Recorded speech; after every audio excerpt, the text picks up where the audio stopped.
So we have to find a healthy medium, right? All of us. So with this, just a quick introduction.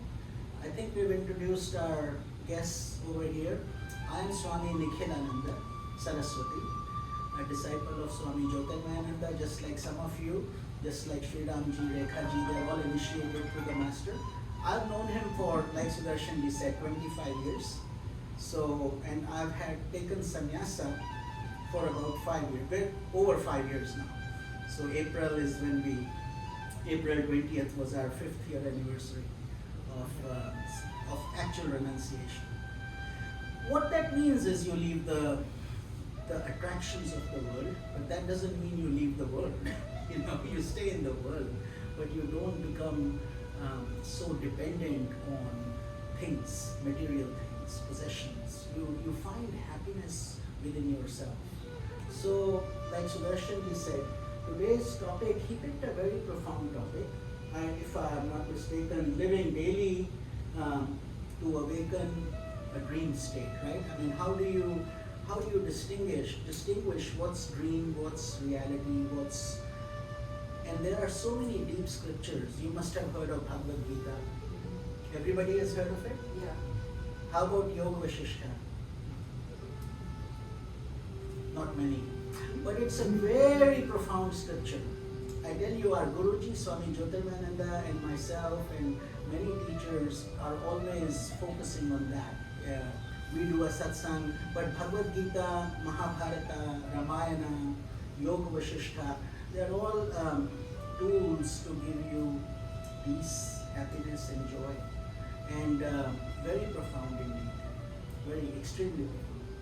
So before we go too deep into the conversation part and getting into today's topic, let us all join our hands and do 3 Oms. With love and peace, and breathe easy.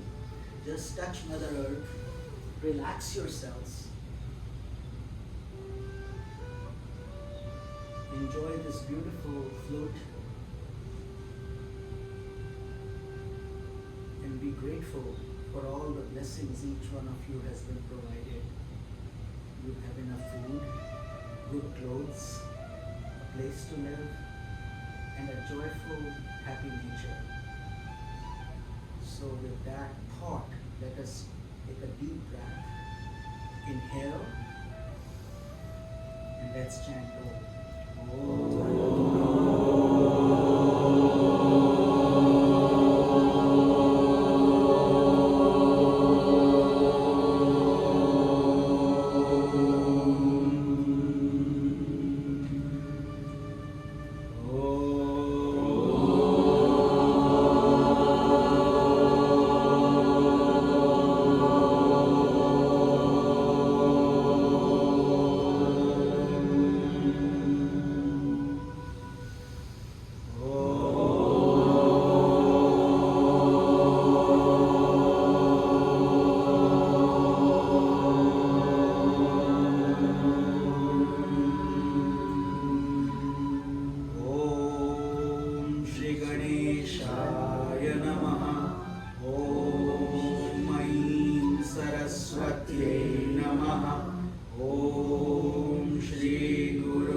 Hari Om, that's it.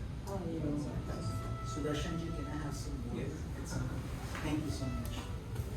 So today's topic of living truly awake in a false dream, and that's why I asked Yoga Vasishtha, because when Lord Rama was 15 years old, he was on the path to enlightenment. Compare that to today's 15-year-old teenager, right? So he had gone through different places and developed this passion, Vairagya. Vairagya meaning he didn't see the purpose. Thank you so much. He didn't see the purpose of having a kingdom. They were fairly rich people. His father was a king empire they owned, Ayodhya city, all of it. So, but that didn't excite him. Kind of like Buddha. You know, Buddha went through that. Gave up everything and then just left his home, his palace. So Rama was feeling the same way, and he wouldn't come out and eat.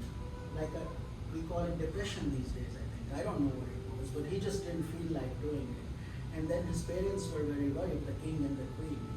And they called this guru, his name was Vasishtha Muni. Vasishtha Muni was the chief guru of that place, of that kingdom. So he started guiding Lord Rama about why you need to live in this world, what is your purpose here, why are you born, and what should you do for the rest of your life. And he honestly listened, just like Arjuna listened to Krishna. You know Bhagavad Gita. So Arjuna listened to Krishna as a disciple and Krishna was the guru. In this case, Lord Rama of the Ramayana was the disciple and his guru was Yoga Vasishtha. So we keep saying God incarnates on this planet Earth to guide each of us and to show us, to set a role model so we can emulate it. Everything you will read in our scriptures, you will ever go through nearly not even 2% of the pain and misery that God has to go through when He comes, when He incarnates. If you read Mahabharata, full of pain, where Lord Krishna was born in a prison cell. Their parents suffered so much. Then demons were after him all the time. You know? So, and same thing with Lord Rama. Sita, he was going to be coronated king. What happens? Sent to forest for 14 years. Not 1 or 2, 14 years. And then he struggled. But for us, we have little problems and we sometimes think, oh my God, my world is breaking apart. Life is not worth living. So Rama had been through all those things. He was feeling the same way when his guru said, no, you don't have to think like that because everything is a dream. Not only your living state, but your dream state. So we have to talk about then, who are we? Isn't it? What you were born, you didn't have any clothes on. None of us did, right? We didn't have any possessions. We didn't know where we would be. And each of us is born according to our set of circumstances that we have accumulated from many, many lives.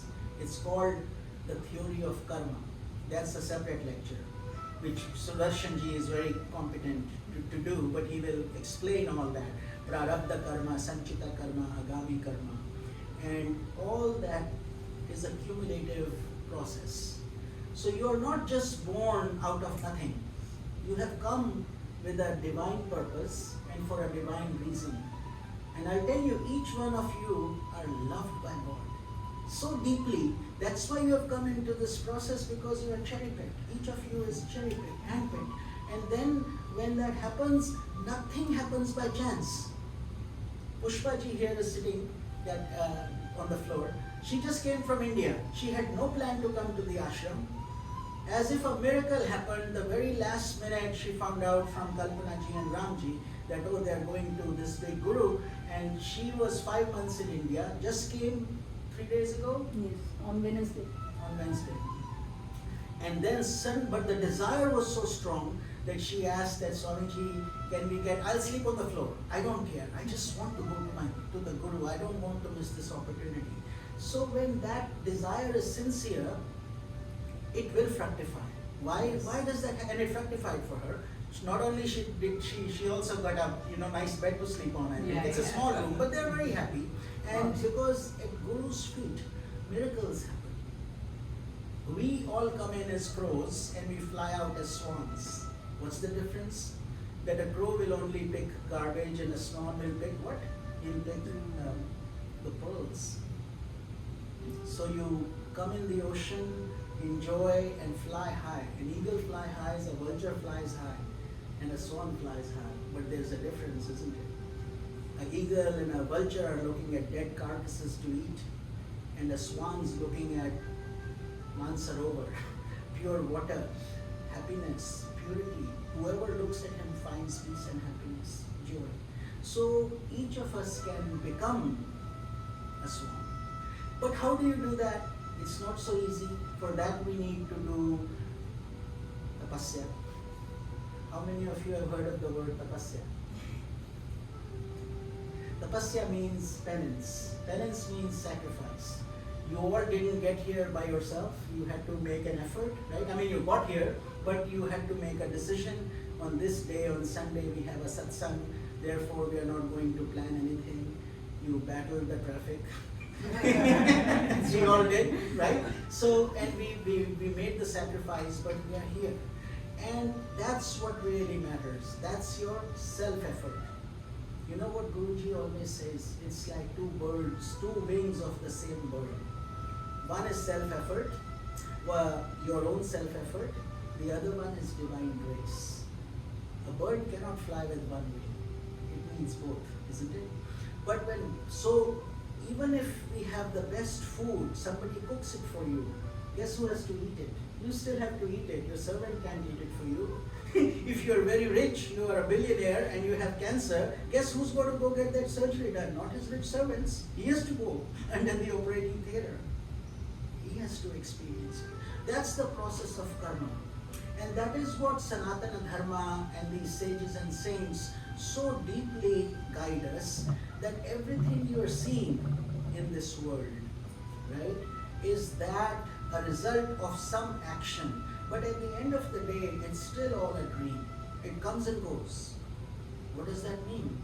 You have waves in the ocean coming and going. Suppose you want to swim in the beach. Rohitji wants to swim in the beach tomorrow.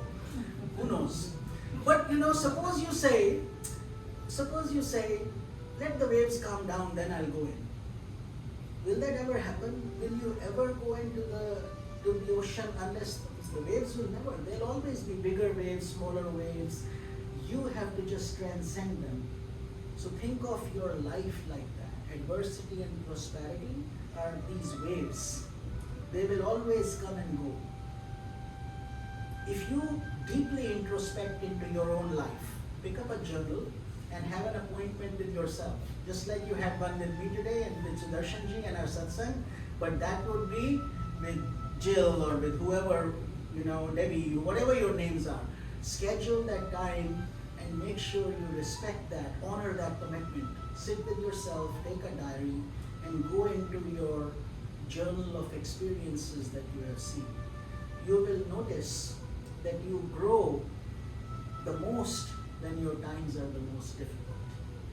When you see no light, you certainly do come out of it, and you come out of it stronger. You're smiling, looks like you can relate to it.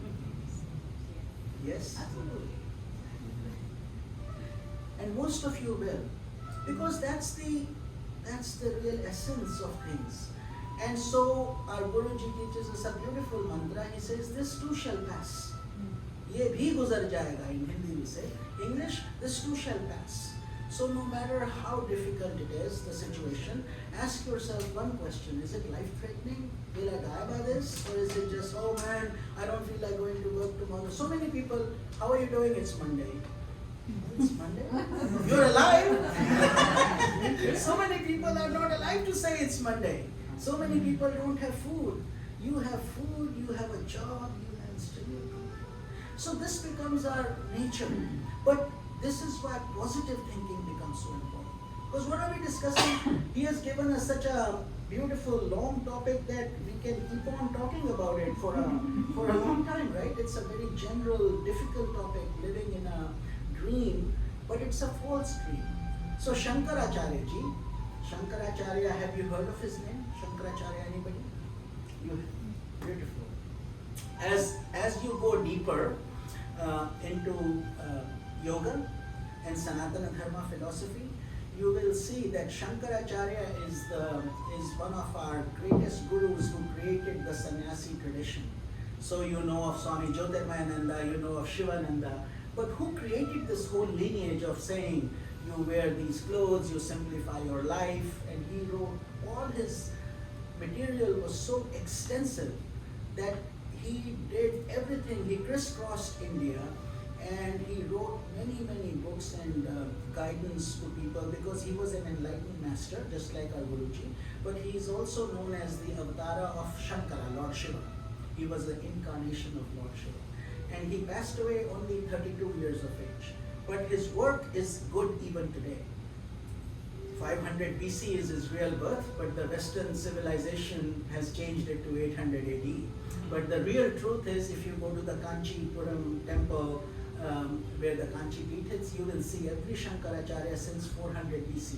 You can take a picture. I have it. I can send you the proof to guide your people. Because we need authentic knowledge. In this day where social media is picking up, you don't know reality from fiction, isn't it? In a way, it's kind of the same thing, dream within a dream, right? Reality is a dream or is it a reality? So is this correct? Now they're saying artificial intelligence, chat view, what is it, chat GPT? Right. Yeah. So essay, write it down. Already life is so full of luxuries, we don't even want to get up to change the channel in a remote, and here we are now wanting all our essays written by this, other things. Illusion. So self-effort, there is no answer, no easy answer. You have to. They wanted to come here, they had to make the sacrifice, take a flight, do this, do that, sacrifice, live in smaller places, in the ashram and so on. But what you get back is so much more. And then Guru, how many of you know the real meaning of Guru? Yes, but it's made up of two letters, Gu and Ru. Gu means darkness, Ru means removal. So anybody who removes your darkness is technically a teacher, isn't it? Because you didn't know that thing. These days, a 5-year-old is a guru in Google and in apps. A 5-year-old will come and tell me, no, Swamiji, this is what you do. He'll fix it. Oh, yeah. And so Rohitji is my guru. No, this phone, today we had the phone problem. No, you don't know, you don't need this phone. Yes, because I have to listen to him. I may be good in spiritual work, but this is his department. See? So you have worldly gurus which are called Shikshit gurus. Shikshit gurus means first gurus are your parents. You're born, you don't know. And you're helpless. You've just come out dirty and you cry. That's all you do. And if you don't cry, the doctor will make you cry and slap you till you cry. Because it's a bad thing if you don't cry, isn't it? If you don't cry, your parents will cry. What happened to my dad? Why is he not crying? And everybody celebrates. The poor kid is crying. What the hell happened? Why am I here? He's crying, and his father with a beard is kissing him, and his prickles are hitting that baby with his thin skin, and he's not even realizing, see, this is Narka. Narka right here. Heaven and hell happens here. And then, of course, and these are the parents who love you so much. Who love you. So then, the first time he makes contact with his mother when he's sucking her milk, her breast milk. These days even that's going away. Oh no, you buy things from the market. This is why Sanatana Dharma has, you need teachers like Sudarshanji, because we need this knowledge going to people that happiness is much more important than any material acquisition you can do. Because you can acquire things, you can get bigger homes, you can get nicer clothes. But does that really change you? Does that make you happy? Do you find peace? Can you go buy $20 of peace at a grocery store? Here, peace. Can you go get me some peace? You buy tomatoes, but you can't buy peace, see? It has to come from your inner consciousness. So that is being awake. when you value the things that matter to you, otherwise you are asleep. You may be very successful, you may be a CEO, you may be a doctor, you may be a president. That's why for us it doesn't matter whether somebody is a sweeper or somebody is a king. What difference does it make? We are all bullocks on a chopping block. Every one of us. Imagine cows saying, "Your hump looks very nice." Oh man, look at that person. And that's what we are doing, isn't it, in this life? Who has come here forever? Do we have a permanent stamp on our birth certificates? This person will never die. Can any of us say that? But is death really bad? No, it's not bad. Just a change. And it's actually a very beautiful change. But we are not mature enough to understand that. Look, you are becoming yogis at such a young age. I am giving you such a profound topic to talk about. Right? You still have a life to live. So, welcome life, welcome death. Live bravely. Whatever happens, God has a plan for every single one of you. Through your karmas. Prarabdha karma we call it. Just like when you turn on a fan, when it starts rotating, you can't even tell how many blades it has. And when you turn it off, it still keeps going through the momentum till it will eventually stop. Right? It will take time. Much in the same way, you have brought all that with you. So don't blame your parents, don't blame your neighbors, don't blame your boss, don't blame your circumstances. It's really you. But we don't want to admit. Even in this life, how many times do we really admit we are wrong? Or we are sorry, I messed up. Very few of us really want to do it or admit it. But in the end, it's between you, your Guru and God. Guru and God are not two words. Guru / God, Guru or God, Guru and God, it's all the same. Why? Because you cannot get to God without a competent teacher. Just like you couldn't have grown up without a mother and a father. Or without a mother. Doesn't matter, some families don't have fathers, some are poor, some are rich, but whatever, you may be crawling and this and that, but you do grow up. And if you are in a nurturing environment, so much the better. Because then they take you to yoga classes, or they teach you horseback riding, or they take you to a good school, and all that happens. For some of you it doesn't. But so what? It's the karma, theory of karma. Each one of us comes with. So Shankaracharya ji, I mentioned, he did so much work to guide us, and what he's basically saying is, Brahma Satyam Jagana Mithya Jivo Brahmaiva Napara. Somebody asked him one time, Swamiji, can you please explain your philosophy of Advaita? Advaita means non-duality. You know what that means, non-duality? One versus multiple. Same sun. How many suns we have in our solar system? In this solar system we have one sun. Right? That one sun, if you ask that sun, how many rays do you have? How many rays do you come up with? Will the sun ever be able to tell me? I don't know. Just like modern teenagers. The sun will say that. He doesn't know. And ask the ocean, how many waves do you generate every day?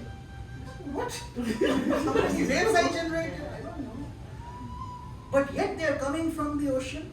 Every ray is coming from the sun. And every ray has to go back into the sun when it sets. Are some of them left behind? 5 of them?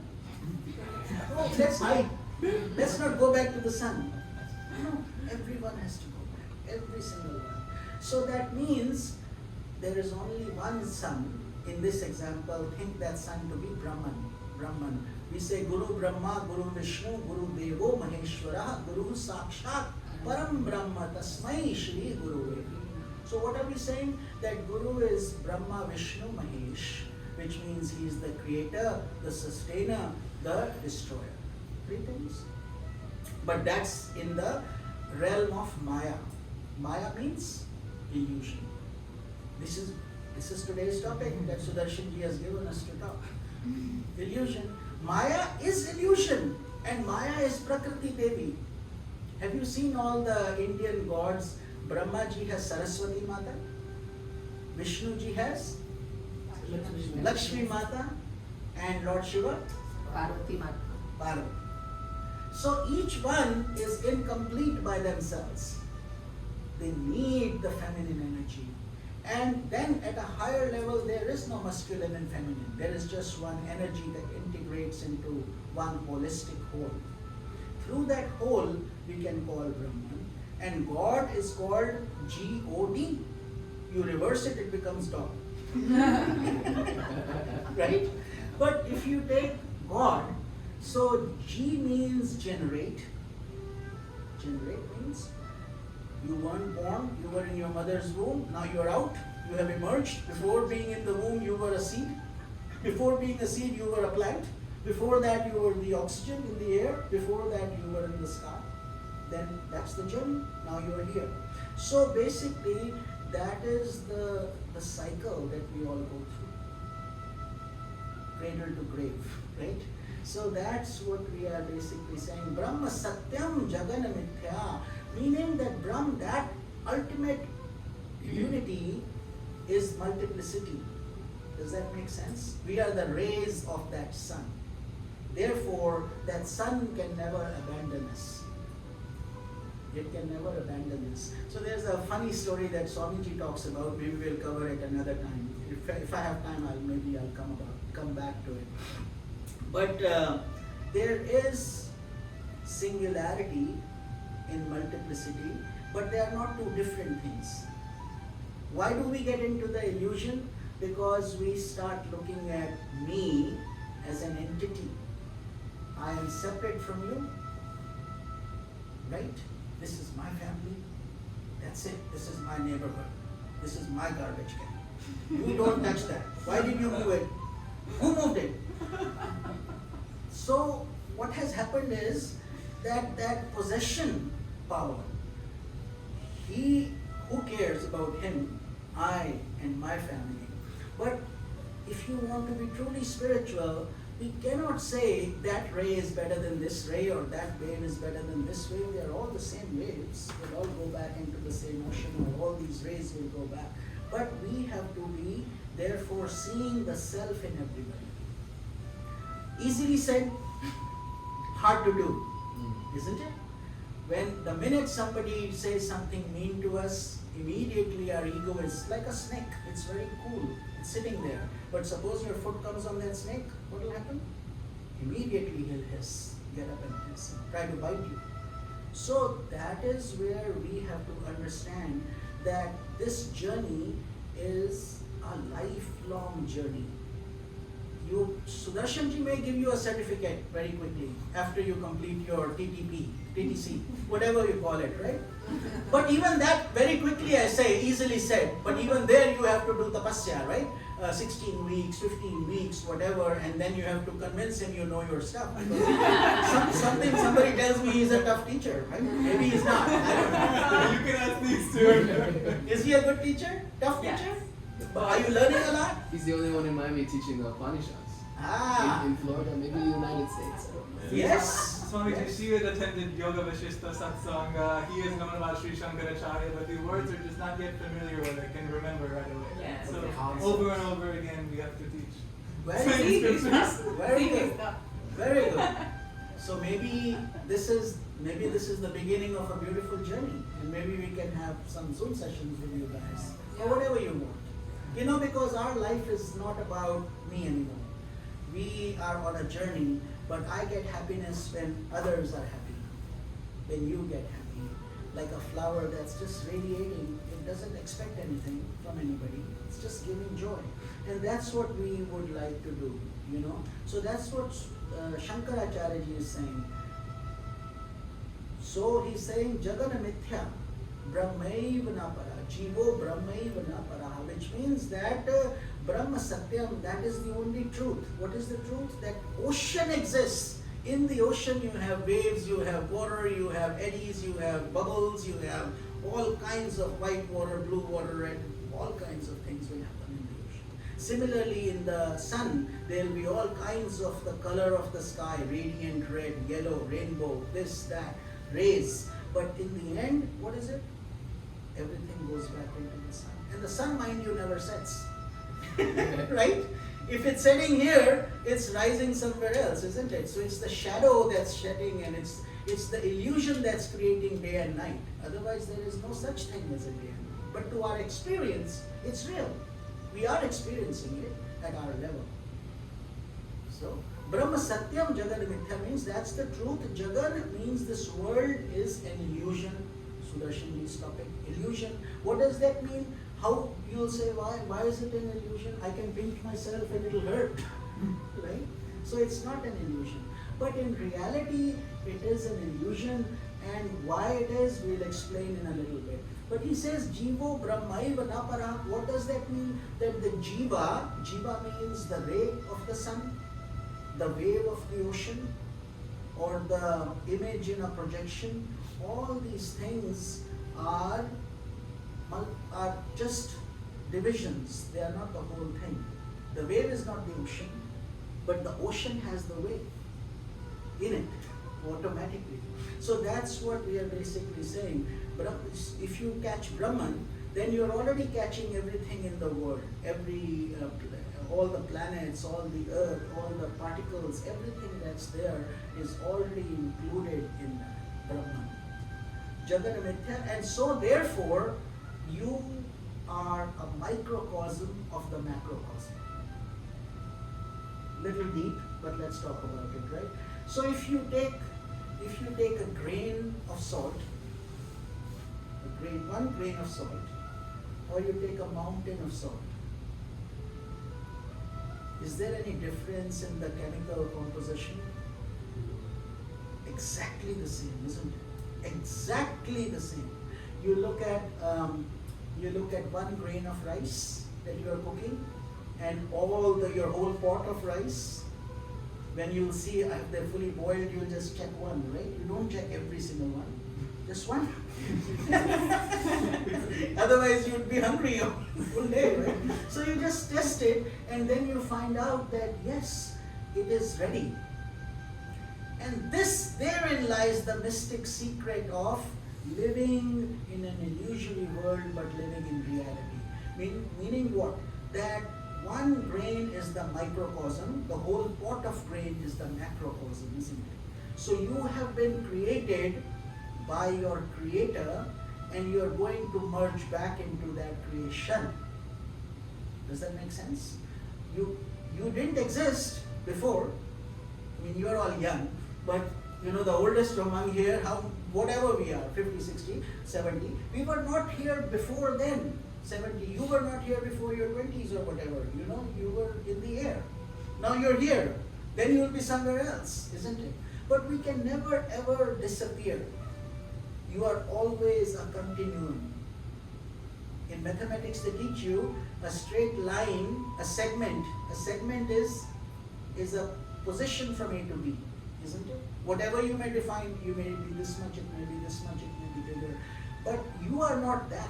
You are really a full continuing line that goes to infinity, on and on. So therefore, you are bringing things with you, experiences with you. That's your consciousness. वो आपकी आत्मा है. Atma means your spirit, your self, blessed self. That is the self within you. So in Bhagavad Gita, Lord Krishna uses a beautiful shloka. And Bhagavad Gita, are you studying? Some of you are studying Bhagavad Gita. Have you studied chapter 2 so far? So like they say in Bhagavad Gita, everything is called yoga. That's why we have this yoga studio, because Lord Krishna is a yogi. He's a yogi. And a yogi is somebody, meaning the word yog comes from the Sanskrit root letter yuj. Yuj means to unite, to connect with God. So we have disconnected, now we are trying to find a way to connect back. And that process is called yoga. We can do good poses, headstand, all that. And that's called Hatha Yoga. Small portion of yoga. Forgive me, Sudarshanji. I know it's a big part. of 3%. Huh? 3%. 3%. 3.125. We give it back. I love you. That's great. That's great because so many people are confused by the term yoga, and they don't understand that yoga, it means union with God. Without that, you have no yoga. You are trying to. That's why every chapter of Bhagavad Gita, there are 18 chapters. The first one is Arjun Vishad Yoga, when Arjun is grieving. But it's a yoga because he needs guidance. He says, I have separated myself. I don't want to kill these people. Why should I fight? He's arguing with Krishna. And the second chapter is called Sankhya Yoga, which means God is giving him CPR. Yeah. No, really. I mean, it's not a joke. It's very serious. If you start studying the Gita deeper and deeper, it's like you start enjoying the process. Every time you read the same shloka, you get a different meaning. You get a different interpretation, and that's why it's like an ocean. Like you go snorkeling. Every experience, you will have something different. And that's why these shlokas are so profound, so deep. And so in the second chapter, it's called the heart of Bhagavad Gita. And in Bhagavatam, it's the chapter number 10, which is the heart of Bhagavatam. We have, what? 3 things. 3H rule. So you may remember that. That's easy to remember. Hands, heart, head. Hands, heart, head. All H, 3H. Hands to serve. Heart to love. And head to learn. So you serve, when you use the word H, you're basically serving, but if you serve for money, that's also service. Restaurants, liquor bars, work, paychecks, everything's done for a return. But when you do this for love, when you do it for volunteer work, you don't want any money, you don't expect anything. That is called seva, service. So that's when you're using your hands to do that service, that seva. Heart is to do devotion to God, to love. Love means pure love, divine love. Divine love is not physical, not sexual. It's way beyond that, way beyond that. Meaning that we are here with these bodies, but we are not these bodies. We should have the love of Radha and Krishna. If you read the Bhagavatam, you will see once Krishna left Vrindavan, and that area where he and Radha would, enjoy his flute and that beautiful, this music. So beautiful. So when he came, he never had the chance to meet her again. Little did he know he would never. And he had 16,108 wives eventually. And don't take it literally. He can't even handle one these days. But how did he do it? So he did it by, these are sentiments. The deeper meaning is that these 16,000 wives are the sentiments like your love, emotion, kindness, compassion. And when you are in harmony, all these qualities will come. In reality, spirituality has no sexuality, no sex, no male, no female. We are all spirits. So we are all women, and we have only one man, which is, you call it God, you call it the divine energy, you call it the spirit, you call it consciousness. God doesn't mind. He really doesn't mind. But we mind. My Christ is the only best one. How dare you tell me to pray to Krishna or to do this? Or somebody will say, even in India, somebody will say, I pray to Rama. Why would you ask me to do that? It's all ignorance, foolishness, because we all are born with the same cycle. Whether you are a Japanese or a Korean or an Indian or an African, if we are a human being, do Japanese have 3 eyes and we have 2? Do Indians have a bigger head than others? We are all the same. If you poke us, every one of us will bleed red blood. Color of skin tone may change, heights may change. What is the difference? We all are blood and bones, only made of 5 elements: earth, water, fire, air, ether. Only 5. God's plan is very simple. He doesn't complicate things. We humans complicate things. Patent it, trademark it, make it so secretive. This is my personal recipe, KFC. Nobody else can know. But the sun doesn't say that. He says, take it away. We are the ones with royalty rates. Does the sun charge you any royalty? Does the water charge you anything? In reality, there are not even any countries. We have made them. Boundaries, borders, passports. All these things, they're ours, humans. And that's why we created the problem, we have to unwind it, isn't it? If you have made a mess, you have to undo it. Suppose your garden has more weeds than grass. Not a good situation. But how do you fix it? Grass grow, weeds go away. Close your eyes in your bed and keep chanting that japa. Weeds grow away. What will happen? You think something will happen? Nothing will happen. So what much better to call 5 friends, feed them pizza, do some work. Clean it up. That's what we have to do with our inner consciousness. We have to work with it. It's hard work, not easy. And the mind will play all kinds of tricks with you. It will try to convince you why you're so stupid. Your friends are having fun in the beach and you're listening to Satsanga. What is that boring stuff you're listening to? Come on, enjoy. Yeah, parties. You drink, you go high. They have no idea how much spiritual high people can get from this with no side effects. All health effects. And there is this beautiful word our Guruji uses. It's called Bhuma. Bhuma means unbounded bliss. You cannot bind that bliss. Whereas in the world of senses, you may get pleasure. Pleasure followed by pain, isn't it? So, day followed by night, happiness followed by unhappiness. Therefore, you have a choice. Each of us are here because of a choice, isn't it? Today here. You didn't have to be here. But it's a choice you all made because you have a connection within. And it didn't happen just like that. Meaning you have worked in it in your previous lives. All of you have. Otherwise you could not be sitting here without, generally people can't go 2 minutes without watching their Facebook or Instagram or whatever you call it. These days so many things you have. But you are all listening so carefully, meditating, paying attention. That tells me that you have done some level of sadhana already. It's already there.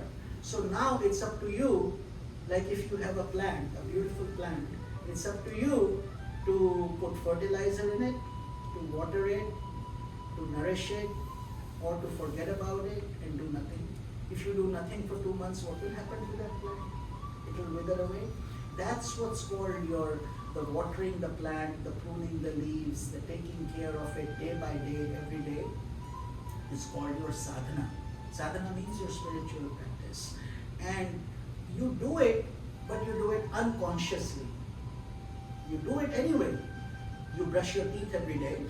Do you argue? Let me not brush today. It's getting late, let me not.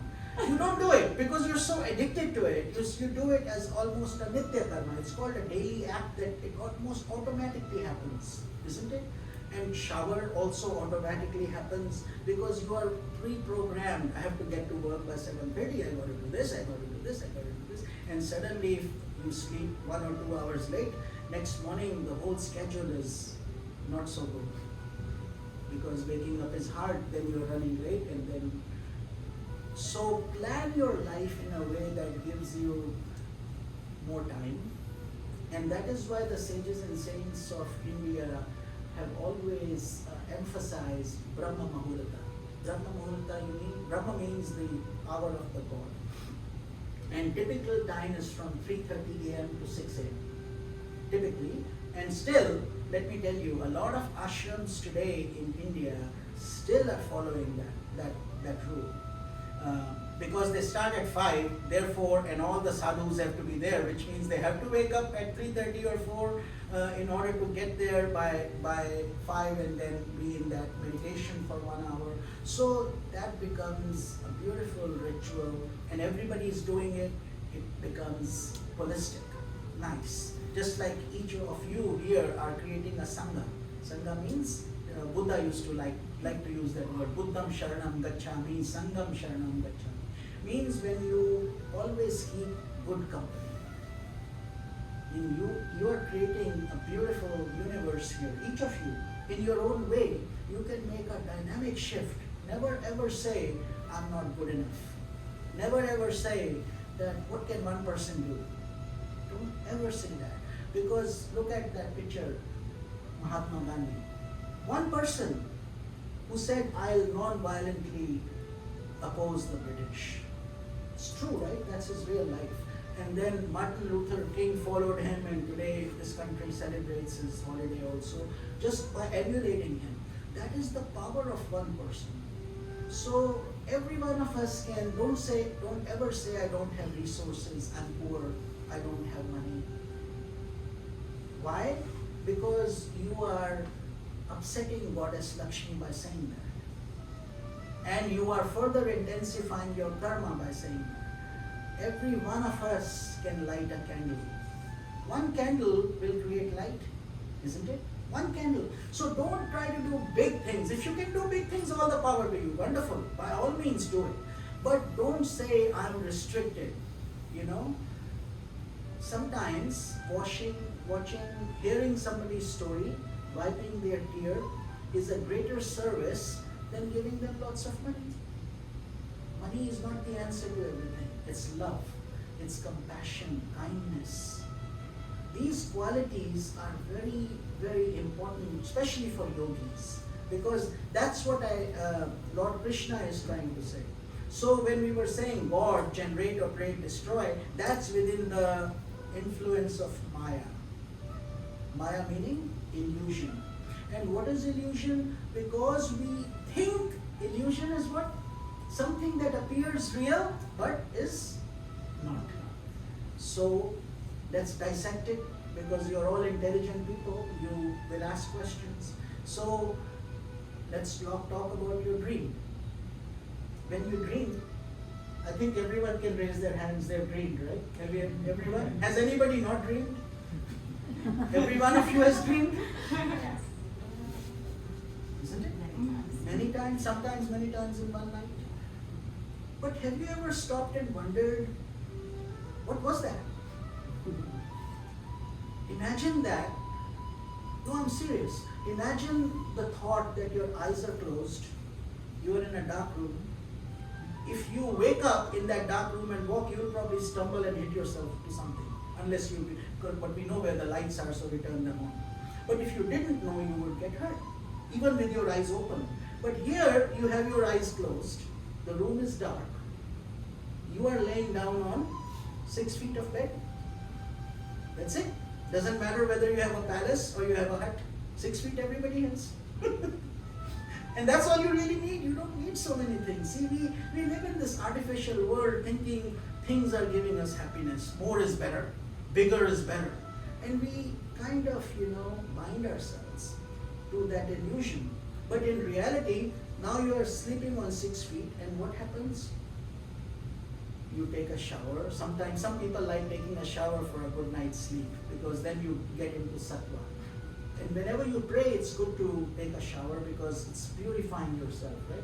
With a hot water or cold or whatever works for you. You light an incense, we say. Then you have your Ishta Devta when you get initiated, whoever it is, Rama, Krishna, Jesus. It can be anybody. God is religion neutral. We are the ones who create all this stupidity, I'm serious. God has no problem. You're a Christian, go away. You're a Hindu, come on in, special seat for you. No such thing. But we think like that. Why? Because we have been pre-programmed. Programmed like that, that's almost better, but it's not really any better. It's the same thing. Because a good person, there are plenty of bad Hindus and plenty of good Christians, and vice versa also, isn't it? So we have to understand what's real happiness and how are we going to achieve it. And these are the ways. There is no self-effort divine. If you are a bird, you want to fly, you better do both things. And one is already happening. Which one? divine grace, is automatically happening how much grace you have. In Sanatana Dharma, there's a thing we say, Manushyatvam, Mumukshutvam, Mahapurush Samshrayaha. Meaning, three things are rarest in the world.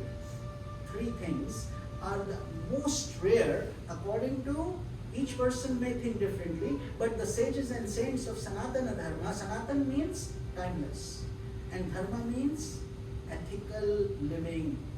Doesn't talk about rituals, doesn't talk about doing this or that or ringing the bell this way. Those are okay, they are there to open our consciousness, but those are not the end-all game. The game is to really understand what our true purpose of life is, and that is what it is.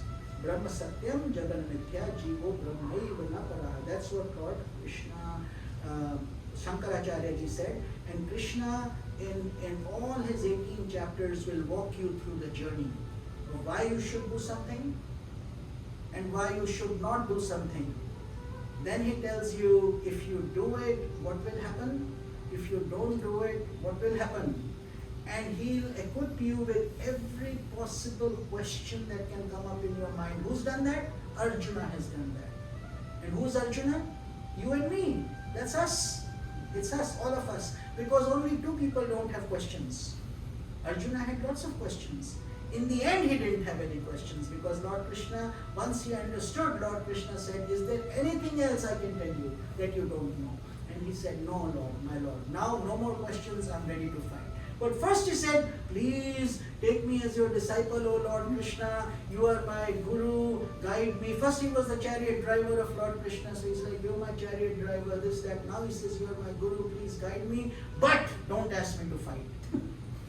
And he sits in the middle of the chariot and throws away his bow and arrow. And he sits down with his head like this. This is why I said Lord Krishna had to do CPR. CPR? What happens? As long as your family member is okay, when he says, I'm having some heartburn, okay, did you try some Alka-Seltzer, did you do, yeah, I did that, I'm still not feeling good. Okay, what else? Okay, let me sleep, I'm tired. No, I'm still not feeling good. Then you get concerned, oh, it's really not going away. Should I call 911? No. Then you know you have to call 911 because if you don't, he may not be asking for it anymore. So you'll quickly call 911. And everybody comes in and when the paramedics come, what happens? Do they listen to you and say, hi, how are you? How's it going? Are you having a good day? No, they have a duty to do. They come in. That's what Arjuna did, Krishna did to Arjuna. Because he took his illusions away. Illusions that he's my uncle, he's my son, he's my brother, he's my this, he's my that, and he's my guru, and therefore I don't want to fight. And Lord Krishna said, who are you? What? Why don't you want to fight? First of all, you yourself are a product of my grace, and you are here, and you won't be here tomorrow, so you better do what I tell you to do. And he does eventually in the end. But this is the journey for every one of us. You and I are Arjuna, and we are praying to Krishna to get that guidance. So here in shloka number 69, Lord Krishna tells Arjuna, he uses a shloka in Sanskrit, so we will, because at least, so you can understand, at least I can read Sanskrit. So he, or chant Sanskrit. So he basically says, Ya nisha sarva bhutanam tasyam jagrati sanyami yasyam jagrati bhutani sa nisha pashyate mune. This is chapter number 2, shloka number 69. And it's got only 72 shlokas in that chapter. Here, Lord Krishna is touching up Sudarshana's topic. What is illusion and how do we overcome illusion? That's been answered in this shloka of Bhagavad Gita, which all of you should read when you get a chance, because it's very profound. Actually, all of chapter 2 from shloka number 55 to 72 are very important because they teach you about, Arjuna asks, yes Lord, you are making sense. I see what you are saying, I like what you are saying, but please teach me, what should I do to make my life better? How should I become better? And Lord Krishna says, okay, then follow these teachings. He asks the question, what does an enlightened master do? Because we always use that word very easily. our enlightened master, our enlightened guru. And so what is enlightenment? What is it? Do suddenly flashes come, darkness turns into light, we evaporate, what happens? Right? He got enlightened. Like a balloon pop, huh? No. Yeah, look at that man. He looks so radiant. No, nothing like that. So your journey will be always at the body level. You will be the same you.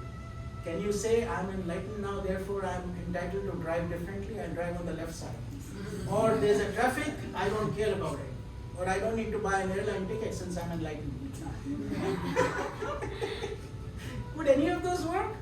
They'll say, who are you? And that's truly meaning you have to meet your practical realities in this physical world. So we were talking about your dream. In your dream, in a bed you are lying down with your eyes closed. All of a sudden, what happens? You come out of a shower, you fluff your pillows, and you put some nice music on, and suddenly you're tossing because it takes a little time for you to go to sleep. You'll say, when will I sleep? When will I sleep?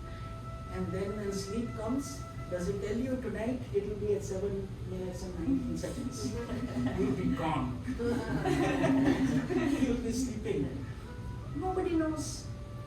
And when you sleep, are you awake at that point? All your possessions, your keys, your food, your refrigerator, your friend, your problems at work, does anything stay with you in your sleep? What happened? Do you ever think like that? You have created another universe. You did it, right? It didn't come out from anywhere else. And why? When I say you, meaning that one grain of rice in you did it. That one ray of sun in you did it. Because you are no different than that cosmic energy. That's why we say Manushyatvam, Mumukshutvam, Mahapurush Sanshaya. That's why we say out of 8.4 million species. 8.4 million, why? Because you look at the Discovery Channel, even here you see so many viruses, ants, spiders, cockroaches, how many lizards, and then in the ocean you see how many different fish species, this, that, so many. And that's what here God is basically trying to say, that you are a human being. What does that mean, being a human being? Meaning, can goats and buffaloes do what we are doing? Can they sit together in Satsanga and go and a big goat sitting and guiding them? Yes, my child. Will it happen? No. So you have evolved over time, is my point. But we were one of those at some point. See, two things are scientifically true, whether somebody may have a difference of opinion or whatever. One is the theory of reincarnation, because God's system is full of recycling. It works profoundly. It never wastes anything. Never. Not even a drop is wasted. So do you think you'll come out of nothing and will go into nothing? There is no such thing. Your energy is recycled. Just like from youth, from your little pocket-sized edition, you grow into a child, you grow older, you get into a youth, you go into middle age, then you get into old age, then a stick comes in your hand and eventually you pass it, and then you are born again. The cycle continues. But for the wise people, they have a way to transcend that cycle, intercept it, break it, which means break that illusion of birth and death. That's what Krishna and Ramakrishna Paramahansa and Shankaracharya, all these sages and saints will teach us the same thing. But each of us has to realize that experience according to our own potential. Just like the rays falling on different pots of water. One is a muddy pot, one is a clear pot, one is a semi-dirty pot. So each ray that is coming in each water will create a different reflection, isn't it? Like a dirty pot, you will not be able to see. So therefore they say purify, purify, purify. That's what it means. It's called sadhana. Sadhana, purification. So that is what Mumukshutvam means. Mumukshutvam, we started out saying what are the three rarest things. So One is human body, which you discount. So many people commit suicide. And it's so sad because a life that could have given you liberation, now you have ended it, and that is a slap on God's face. Whether we like it or not, we are trying to get away from our pain where we say, oh, this is unbearable, I'd rather die. That's why somebody would kill themselves, otherwise life is precious. Who wants to die? But if somebody is doing it, no matter what the circumstances, and these days it's so sad because somebody bullies you, or somebody says you're too fat, or you got big lips, or you're ugly, and somebody goes and hangs themselves. That's a big problem in our society because we are so body-centric. And you are not the body anyway. Its body is like a peel of a banana. Do you eat the peel? Or you eat the inside of the banana, isn't it? So here we are only making makeup to the peel, getting, hours and hours are spent on this peel of the banana. Yeah. So what will happen if you don't put makeup and go to work? What happened to you today? Oh my God, what will people say? And so you force yourself to spend an additional hour, even though you're miserable doing it, just so you could make somebody else happy. Stop doing that. Live for yourself. That's why you see some people with purple color hair or orange, because they're trying to convince themselves that they are no longer part of this crap, where you have to fit into somebody's dimension. I'm not saying it's right or wrong. I'm just saying it's an approach people have. But they are also misguided because they don't have to go purple. They can go purple inside. Right? Change comes from within. It's not from, and because that's why they're still not happy. Because if otherwise they would have found happiness in a bigger nose ring or in a bigger tattoo. It doesn't come. It's not so simple. So mumuksh, first is human body, which we said through this human body we can do what we are doing. And we can all raise the level of consciousness. Every one of us can do. And therefore choices in life matter. Right? Choices, good choices. So avoid bad company, keep good company. One rotten apple, I tell you, in 15 good apples, you look at it 2-3 days from now, everything will start rotting. So keep people you like. Don't give in to peer pressure. Don't get stuck with people you just have to deal with. You don't have to deal with anything. You are Shiva, you are Parvati, you are Lakshmi. The cosmos will go down to you. And it's true, it does. But you have to have that conviction when you say, I am nothing, I don't know, I don't know, I'm not so worth so much. How can I say I am this? You are Brahman. These are the Upanishadic treatments. If you follow Sudarshanji's teachings of the Upanishads, they are so profound that every one of you will turn into a radiant teacher, a great teacher, and you will do wonderful work. And that's the seva he's doing to his guru. That's the one I'm doing to my guru. You don't expect anything, but yes, practically you become a disciple, become a good disciple, ideal, become like Arjuna. Because he asked a lot of questions which you should ask, but he also listened. He listened carefully and he followed through. Second part is mumukshutva. Mumukshutva means the desire to liberate yourselves. So first one, God gave you, isn't it? I mean, through your good karmas. You didn't become humans just like that. We have been through an evolutionary cycle. Darwin may call it something else and he may show you the different evolution, but we have done the same thing. But we say you could have been a plant, you could have been a cat, a rat, a mouse, an ant, a fish, because consciousness is the same in everything. That's why Sanatana Dharma focuses so much on ahimsa. Ahimsa means non-violence, because if we don't like pain, we shouldn't give pain to anybody else. Right? That's the fundamental reason why we encourage being loving and non-violent.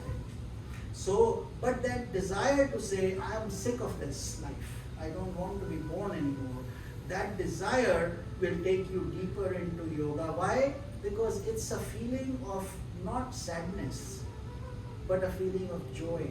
Although in that journey there'll be moments where you may feel, oh, so what happens when a river finally merges into the ocean? Can it come back? All of a sudden, no, I don't want to go. Let me go back. It's come too far. Does it have a choice to revert? And it starts from the mountains, Himalayas, or wherever these rivers are coming. And it ceaselessly continues its journey, joyfully running here, there. And then eventually, but what it's trying to do is to get to the ocean. That's what that whole struggle is. And that's what we are, like that river trying to get into the ocean. But once you get into the ocean, it's too late to pull back, and you should not. Just let go, meaning giving up all your apprehensions, your fears, your concerns, and just merge into it. For a little while, have you ever noticed a river merging into an ocean? Or you can watch videos on YouTube. But what happens is, for a little while, you can even see the two colors. The river color and the ocean color are a little different. But after 20, 30, 40, 50 feet, it starts to disintegrate. And then after a little while, there's no difference. It's totally the ocean. Now, the river, does it know it's the river at that point? Which part of me is now to the right side of the ocean? No such thing. It has merged into it. It's totally integrated into it. Just like you put sugar in your chai, in your tea. I like 1 cup, half a cup. When you shake it, everything becomes sweet. Whether you taste it from the top or the center or the right or the left, isn't it? Everything homogeneous. And the back portion of you is still in the world. Make sense? The river, it's still flowing till we depart. So therefore we will continue to do our karma, our actions, our duties, and be loving and genuine. But that doesn't mean all of a sudden we'll all become Buddhas and totally be peaceful and only radiating peace and happiness all the time. No problems will arise. That won't happen. I won't lie to you. You'll have to deal with life. Life is such. Problems will come, like my cell phone broke today. What do you do? And Sudarshanji's address was there. I'm like, okay, are we having satsang today or not? Sri Ramji, please. He gets up and takes charge, and here we are. So that's what I'm trying to tell you, that in life challenges will come to every single one of us. Doesn't matter whether you're a saint or a sinner or a nice person or Indian or Japanese. You all go through it. So mumukshutva, but desire to earn liberation will come through teachers like Sudarshanji, like myself, like our Guruji, who are taking this torch and lighting it. And there are not many takers.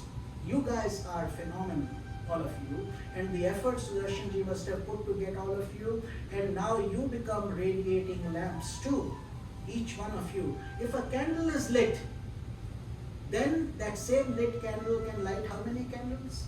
A lot. How many? Infinite, right? You keep bringing, but an unlit candle. So that one lit candle can do countless unlit candles. But every unlit candle cannot light anything else. So you need that, be that one lit candle. And then keep doing it humbly. Don't run after name, fame, money. All that will come. God's plan is such. But eventually, what do they say in Christianity? All else shall be added unto you. Seek ye first the kingdom of heaven, and all else shall be added unto you. Why did Christ say that? Seek ye first the kingdom. He didn't want to create greedy people. His point was basically saying that if you come to me, meaning the kingdom of heaven, meaning liberation in this context that we're explaining. And in liberation, meaning that everything else, like every river, will eventually merge into the ocean only. It has no other way to go, no place. So name will come, fame will come, nature will go down, flowers will bloom, and wherever you go, you create a sangha, a family, happiness, joyful. That's what I tell people. I'm so blessed that I don't have, financially I may not have much, but I'm richer than all of you. So many. Because wherever I go, my family keeps growing. we keep constricted, but I have a family in Australia, in Fiji, in Richmond, in here, in you, everywhere, because you don't expect anything. You only want to give love. So you be that channel. So manushvatvam, mumukshutvam, and the third most important thing is Mahapurush Samshrayaha. Mahapurush Sanshraya means meeting an enlightened sage, a guru, a teacher, somebody who brings you on the spiritual path is a true teacher. But you need worldly knowledge also. Our guru will always say, spirituality is not for failures. If you didn't succeed in the world, don't bother coming here. You won't succeed here also. Because seriously, this is a lot of hard work, but joyful hard work. Rome isn't built in a day, and so spirituality is the same way. You have to put in a lot of sincere effort, but have fun doing it. Therefore, there are two concepts. I know I wish I could keep on talking for hours, but looks like my time is running short now, Sudarshanji. So I'll have to wind it down, and then maybe we can all do a bhajan or kirtan together. But Mahapurush Sanshraya, I would say, I will end with this topic, that when a Mahapurush means a Superman, Purush is more like a godly person, like a guru, and guru we just talked about what a guru means, but Mahapurush means somebody who has raised himself to a consciousness level, like a rising tide raises all the boats. Every boat will rise with it, right? It doesn't count how many boats are there. How many of you will rise? It's rising and everything rises. And that's what we do in Satsanga. Every one of us, we are a big supercomputer right now, because everyone is paying attention and our vibrations are in harmony. And then when we chant Om and we pray, we create so much bliss and peace and happiness. And so that's what we should always do. Pray for unity in the world, happiness in the world.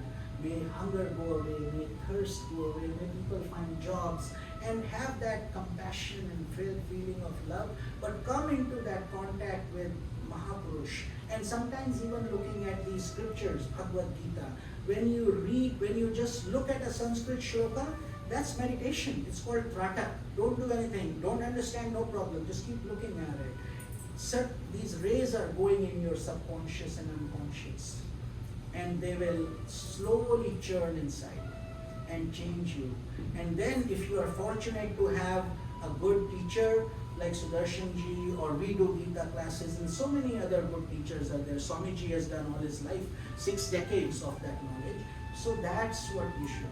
But if we don't do these things, we are living in an illusion. And that's what Lord Krishna is trying to say here, that worldly people and enlightened people, the difference is, for the worldly people, what's night is daylight for enlightened people, and what's light for the enlightened people is day for the worldly people. Meaning, worldly people meaning materialistic people, running after money, name, fame, people, things, or don't know that they are not this body. They only think they are this body, and then people die and they're gone. But you had the opportunity to connect your spirit to God, to unite with Him. That's yoga. So if you did that properly, you had that option, but we totally missed it, right? So therefore, these 3 things, if you can remember, that ignorance is darkness. Ignorance is darkness. Because if you don't know something, you will bang your head till hell comes, freezes over, and it will not solve. The problem will not solve. But somebody shows you the trick. See, the same key will lock the door or open the door. You need to know how to turn it. Isn't it? It's the same key that can bind you in the world or liberate you. But your approach to it through the right channel, and that knowledge comes from who? The Guru, who says this is how you should do it. So first but that doesn't mean you become like a rabbit or don't ask questions. Be intelligent, but ask questions with love and humility. Not to try to put somebody down, but with love and respect, which most yogis do. I see every one of you with good energy. I don't see anybody that I feel that I can connect. I'm looking at all of you. Looks like you're all souls that I can hug. I really can. And that all of you will be beautiful people, and that then you all plan for a trip to India with him, and maybe I'll accompany you one of these days. I want to do that with Sudarshanji. Yes. I told him I love the way he's doing his work because we need young teachers like him. So with this I conclude my satsang. Hari Om. Hari Om. Hari Om. Thank you so much. So please, big clap for Swami.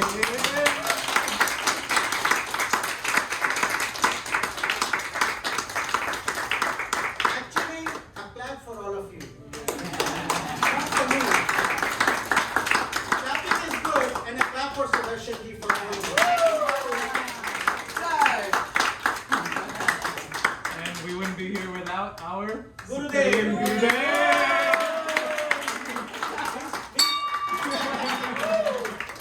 He's the real powerhouse who made it all happen. That's right. That's right. So thank you, Sudarshanji, and thank you to everyone.